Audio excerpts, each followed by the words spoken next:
finally happened. David Jiricek is no longer a Columbus Blue Jacket, but what did the Blue Jackets get for him? Quite a lot. And we're going to talk about that on this bonus emergency edition of Locked On Blue Jackets.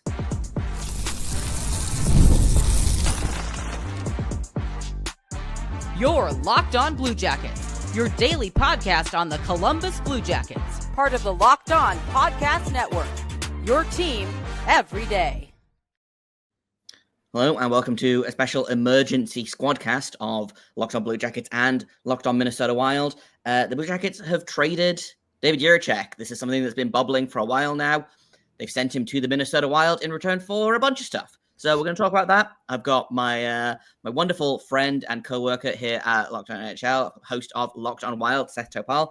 And we're going to talk about Daemon Hunt, mostly. And then we're going to talk a little bit probably about the picks that are coming back as well, how you feel about the trade, what you think, was this fair value for both teams, things like that. So let's start off. Let's get straight into it. Who is Daemon Hunt? Should Blue Jackets fans be excited about this name?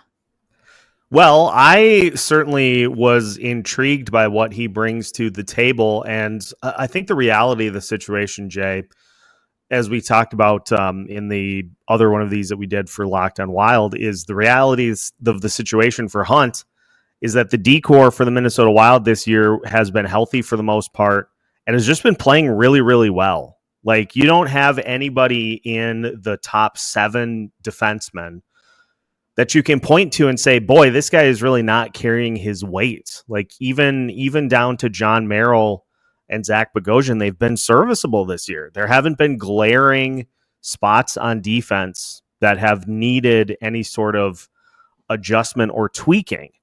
And so there just really hasn't been minutes for Daemon Hunt at the NHL level, to the point that I think Bill Guerin started to wonder if he was going to be somebody that they would look to build into the system going forward. There are a lot of other defensive prospects in Iowa right now as well that the Wild are hoping can add to this mix. Guys like Jack Pert, Kyle Masters, Carson Lambos, David Spacek, Ryan O'Rourke. But I think the one defender that really started to accelerate the clock on this was Zeev Boyum. Because Boyum now, if there was going to be a spot later in the season that you could bring somebody up as a 7th or an 8th defenseman, that's going to Zeev. And now there really aren't spots to be able to work into the lineup consistently. He's in the last year of his ELC. And then he'll be a restricted free agent. So I think Bill Guerin used this as an opportunity to get a guy that he clearly has coveted for a while in Jiricek.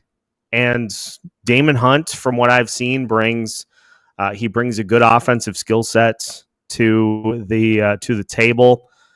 Maybe I don't want to say that defense is a shortcoming, because he is. I think the word I'll use is he's responsible. He's responsible defensively, but he's more known as an offensive defenseman, somebody that can come in and run your power play. And I think this opens up an opportunity for him to get some good minutes and an opportunity to do that just was not there for Minnesota as the season has unfolded. Do you think this is a case again of, obviously it's not quite as extreme as obviously Jiricek, the relationship really soured there, and I don't think the relationship is necessarily soured with Hunt and the Wild, but is this a case of change of scenery for Hunt might give him a chance to get to that next level? I think so. I think it just came down to there were too many bodies and not enough chairs for him to really make an impact at the NHL level. He's been up and down. Similar to Jiricek, up and down as kind of an extra body, but just has not gotten into the lineup at this point. And it's funny because the coaching staff and Bill Guerin, they were very, very praiseworthy of his performance in camp. But it just hasn't translated to a ton of time on the ice. He played a bunch of games last year and he looked really good, I thought. But just this year, just that opportunity has not been as consistent. And that has to be frustrating for players to be doing all the work that they're doing and just not finding an opportunity to get into the lineup. And it's a chance for him to get a little bit of that fresh start, like you said, and an opportunity to go to an organization to show his stuff and to see if this is a better chance to hop into the NHL. I mean, the Blue Jackets have had some success this season. It's very early returns so far, but Dante Fabro picked up on waivers from the Nashville Predators, has slotted right in on that top line with Zach Werenski and looked real good there. I don't think that there'll be anything as extreme with Daemon Hunt, but how do you what do you think is going to happen with Hunt now? Do you think is he a guy that could potentially play NHL minutes for the Blue Jackets right now, or is he a guy that is going to go and bolster an already pretty stacked Cleveland Monsters roster? It's interesting because I do think he's capable of playing at the NHL and being.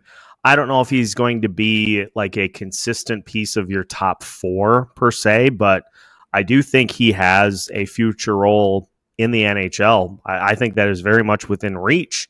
It's just a matter of getting an opportunity and getting a chance to knock the door down and to state his case as to why he should be in the NHL. And it just didn't exist in Minnesota. And this might be an opportunity with a Columbus team that, as you know, is in kind of that transition, that rebuilding phase.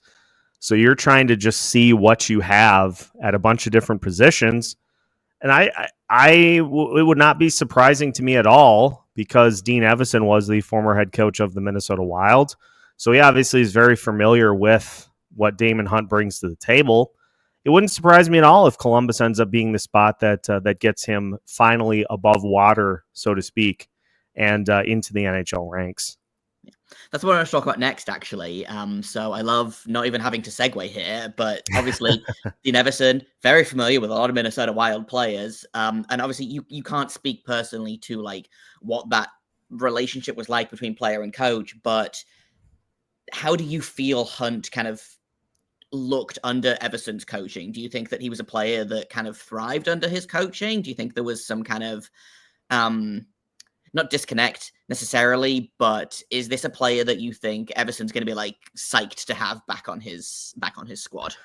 I think so. I have wondered at points about if Iowa has enough guidance and direction within this Minnesota Wild organization. It seems like at times they kind of just are floating in space. They're floating through. They're playing games, but you don't see a ton of improvement. And going to an organization with Dean where there's a definite scheme, a definite structure, could be beneficial for a young player who just needs some direction and some guidance as to, what to do. And having a coach that is a player's coach, I think will certainly help. The biggest thing is going to be just setting expectations. Like, here's what we want you to do. Here's what we want you to work on. If he does end up going to the AHL to start, give him an action plan. Give him some things that you want to see him work on and check back in later on in the season. And if they're going well, give him a shot at the NHL level. And not to say that wasn't happening in Minnesota, but it just seems like there needs to be more guidance for the AHL players in the Wild organization. And this could be a good example of just giving a guy a path and letting him do his thing and helping him get his way up to the top. Yeah, for sure. And I think it helps that you talked about the disconnect between the NHL and the AHL team there, excuse me. The Columbus organization and the Cleveland organization have very much, the right hand is talking to the left hand. I think Cleveland has one of the better coaches in the AHL with Trent Vogelhuber, who has done tremendous work with the young players on the Blue Jackets and on the Monsters, excuse me, that have then, stepped up to the Blue Jackets. So do I think that Daemon Hunt is going to be as impressive? Again, if Jiricek hits, he's going to be a monster for Minnesota. His ceiling is higher than Daemon Hunt, from what I can tell. I do think it might be more likely that Daemon Hunt hits his slightly lower ceiling, if that if that makes sense. Yeah, I feel like the trade has the chance for Daemon Hunt to hit his mark quicker than it does for Jiricek. Jiricek is definitely going to take a little bit to get up to the NHL level and get accustomed and get acclimated. Daemon Hunt I've been saying this on Locked On Wild for the last season plus, is it seems like I don't know what more he needs to do to kind of prove it at the AHL level. So he is very close, if not ready, for NHL action. So this is a trade that I think if you're looking at early returns, favors the Blue Jackets right now. But like you said, if Jiricek hits the potential, then we're swinging it back the other way. Yeah, it's not quite high risk, high reward, but it is very much if he hits, he's going to capital H hit, you know? But it sounds like the Daemon Hunt is going to meet the Blue Jackets they're in Chicago currently, so he's going to kind of meet in the middle there. It sounds like might get into the lineup tomorrow against the Blackhawks, so we'll get our first look at Daemon Hunt there. He might surprise us. You never know.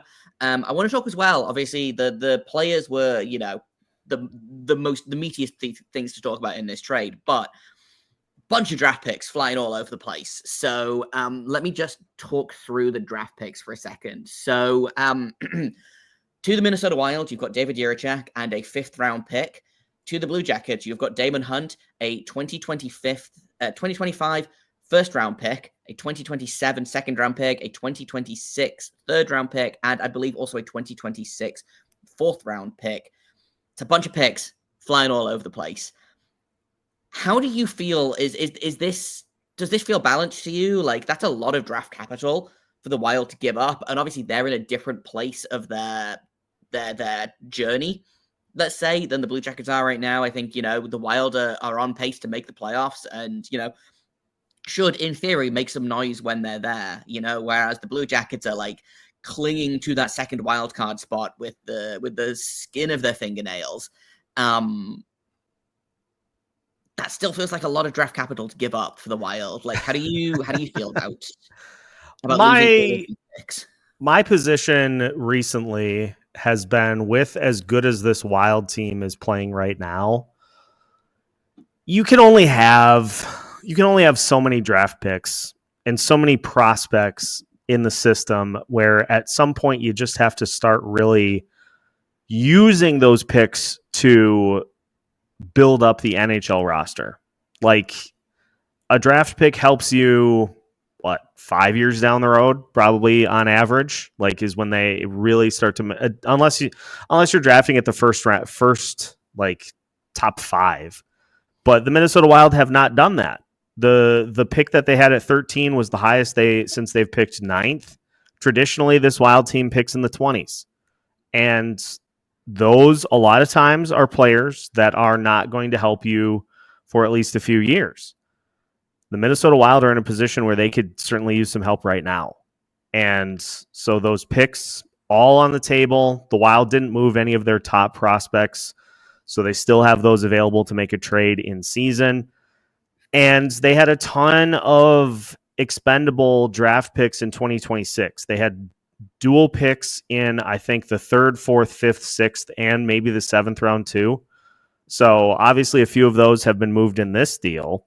The big prize is the 2025 first round pick. But again, you are bringing in a guy who is drafted 6th overall. If the Wilds get to the playoffs, if they make it through the first round, that's like the 24th, 25th pick, somewhere in that range. And how much is that really going to help a team that wants to be pushing for a playoff spot over the next few seasons? I think I'm very, very high on making these types of moves if there's a guy that you want. It also sounds like the 2025 draft class is not super compelling, at least in terms of the players that are going to be available. So I'm not fazed by the asking price. It's a lot of picks, but the Wilds think that they've got a guy who's a top 10 pick coming in that is going to be an anchor for their blue line with Brock Faber and Zeev Boyum that they won't have to. You're thinking you're going to plug and play these guys for the next 10 years once they all get to the NHL level. And that is, I think, a much better gamble than seeing if a draft pick can get you somebody maybe that can help you on offense. I'm fine with it. I don't really have any problem with the number of picks that were given up in this case.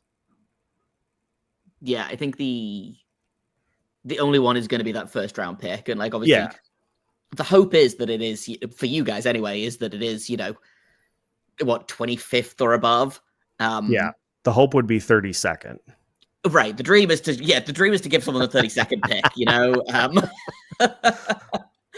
But based on Minnesota's history, like it could be somewhere between 16 and 24,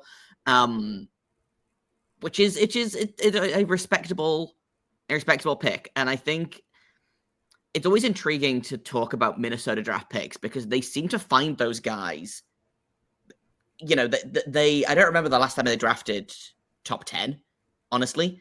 But you see them draft, 14th, 15th, 16th, 18th overall, and you get these guys like Ergren, you get these guys like Valstedt, who's another guy that I was kind of like pipe dreaming of, like, maybe the Blue Jackets can pry Valstedt out of Minnesota. They can't, they wouldn't, but it was a fun thing to think about it for a second, So like, there are players available at this position in the draft that could turn into very, very promising prospects, So.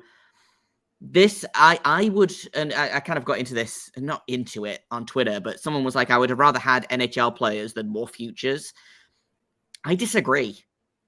I would much rather take the futures. If you have to give up on a young guy like Jiricek, then you have kind of two options here, right? Is you have the option to trade him for another struggling prospect, in which case you're kind of just flipping a coin, or you trade him for, or you kick the can down the road, essentially. And I feel like the Blue Jackets are in a position right now where they can kind of afford to kick the can down the road, with what happened the offseason, I think the acknowledgement that actually they do need to be more patient with the rebuild. They don't need to sign any more contracts like Damon Severson's 8-year monster. This feels like the right decision. I hate that they had to move him. If it was up to me, I'd have been like, no, you stay in the AHL, you stay in Cleveland, and you play there, and we'll talk again in the summer.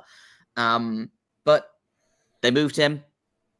Don Waddell got the guy that he wanted, I think. It sounds like they were courting a bunch of different teams and a bunch of different trade packages. So it sounds like I do think that the edge on this trade is going to go to Minnesota. Again, it's a big... It's if Jiricek hits, and I do think it is going to be boom or bust with him. I don't think you're going to get like a serviceable NHLer. You're either going to get a top pairing monster or some guy that struggles basically the entire career. You're not going to get an in-between guy. If he hits, huge win for the Wild. If he doesn't hit, this feels like a win for the Blue Jackets. Ideally, both teams would win, but that's not really how trades necessarily work all the time. So if the trade had to be done, I feel like this was probably about as good as it was going to get,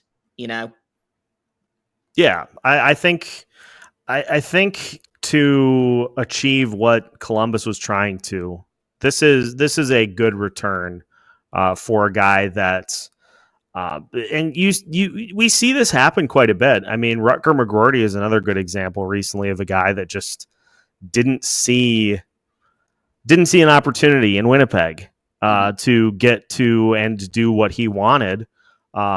So he ends up getting traded to Pittsburgh. Jack McBain, a player that the Wild drafted that did not want to go to Minnesota. It happens because that is just one side of the coin. Is an organization drafting a player, like the player still has some say in kind of how things go. It's going to be very interesting to see if Bill Guerin is right here and if the Wild have enough of a structure in place and good enough NHLers that they can turn him into more of a Brock Faber type as opposed to a Kalen Addison type from a few years ago that just... That's a dude. That's definitely a Yeah. dude. But actually, I do know Cale Anderson. He played for the Sharks for a minute there. But That's what you're hoping for is you get Jiricek into a new organization and he just absorbs coaching and teaching like a sponge and really betters himself. But there is that other side of the coin too, that a guy maybe just thinks that he has all the answers, and next thing you know, he's out of the league within like 2 seasons. We'll see which way it goes. On a personal level, I am definitely hoping, I really hope that he hits for you guys. I like him a lot. I think he could, again, I've said it a lot in this and also the episode that we did for Locked on Wild. I do think he has the potential to turn into just an absolute monster on the top pairing. But there's an if there, But if people want to pay attention to David Jiricek, if they want to keep up with his time in Minnesota, where can people find you and your show online, Seth? Make sure to follow along with Locked on Wild on socials and also on YouTube. We will be keeping you covered all season long and seeing how Jiricek adapts to whether it be Iowa or Minnesota. We'll have you covered on that as well. And you can find Locked on Blue Jackets in all of the same places, on social media, on every podcasting app of choice. Over on YouTube, you can find me at _Jacob Foster, JAKOB FORSTER. On Twitter, you can find Seth at Seth Toupes, TOUPS on Twitter, or X, I guess. We'll call it. We won't. And I will be back with another episode, probably talking a little bit more about this on Monday. And until then, make sure you stay locked on.